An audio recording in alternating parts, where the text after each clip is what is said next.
Hello there, welcome to another episode of World of Tanks with Engaging Titan, and we're in the Strv M4257, I guess is the way to say it. It's tier 6, tier 7 battle, but we're effectively middle tier. There's no bottom tier essentially, there's only two tiers in the game, tier 6 and tier 7. We're in Redshire 1944, Team Destruction, and we're spawning in the northwestern corner of the map, and I'm going straight down for the castle. I always reckon in Redshire, any version of it, in the 1944 version in particular, that a push down the one line is actually a very viable activity. It's much harder, much more problematic in the old Redshire, or regular Redshire, whatever they call it, because you don't have the castle to recover. So there's a lot of open area down this end of the map, and to get from the kind of the village that's behind us through where the castle is, in fact, I think the map is runs along the edge of the castle, so the castle's kind of off map.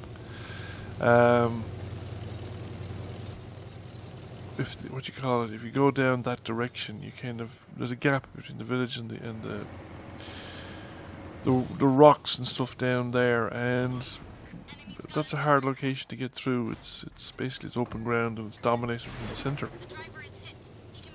Now, in this particular case, the enemy have come west, but they haven't really taken the centre aggressively at all, and they've very strongly gone up the zero line. And going up the zero line, I think, does you no good on Redshire, because by the time you get up and get out into the northern, if the enemy team is dominating the hills in the centre, you're coming down under plunging fire, and if they take the hills, the southern end of the central hills, you're going to be under a crossfire, which is what's going to happen to the red team in this game. We're going to clear out. This is pretty much we're living training down this side, but we're going to clear out the red team at this side in pretty short order. There's only the T-34, 85 left. And there might be a tank lurking by the river there at the edge of the hills. But once that's dealt with, we're going to be dominating the hills, both to the south and to the centre of the map. Now, the enemy are pushing through to the north. They're going to beat our forces to the north. But by the time they're going to be continuously splitting up, should we say, into smaller and smaller packets. Yes, there is a tank down here. There's the T-150. It was essentially caught in the open, and has probably been shot at outside of his view range. I mean, the problem with the T-150 is it's blind as a bat, and very likely, if he's a new player in particular, unless he's a kind of a veteran T-150 player, and if he was, he wouldn't be probably caught out in the open there like that. He mightn't have any crew skills, but even if he had crew skills, the Russian heavy tanks are notoriously blind. Particularly that lineage, the T-150, the KV-3, KV-4. They're particularly blind. Now, that's not to say you can't make them work and things like that, but you need friends. And yeah, they've good armour, but it's only when it's angled against the incoming fire. When the fire is coming from 3/4 of the horizon, it's impossible to angle it against all incoming fire, so therefore the armour won't hold up for very long. Now these guys, this is what I mean here. Now, okay, they're in the cover of that ridge line, so I'm not getting great shots at them at the moment, but the thing is, they're making an opposed crossing of a piece of open ground. They're going to be under fire from here, and the guys that are wandering down to the south will eventually satisfy themselves that there's nobody down there, and they'll start closing in on them from behind. Now, what's going to happen is some of them will make it across, because we're actually not holding the northern end of the ridge in enough strength to stop them. So some of them are going to start infiltrating across, but the guys coming up from the south are going to run into their own bunch, and this bunch then is going to be isolated, so any moment now, as soon as I don't see that Churchill, I'll get rid of that Churchill if he's gone. Myself and a couple more tanks down here are probably going to sweep down into the village, along by the river, up around the back of these guys, and we're going to take them out in a penny packet as well. So essentially what's happening here is the red team is going to be defeated in detail. Some of our stuff is going to get isolated and defeated as well, but it's going to... the main core, should we say, the main bulk of our force is actually sticking together and is in a position to provide more or less mutual support or come to each other's assistance.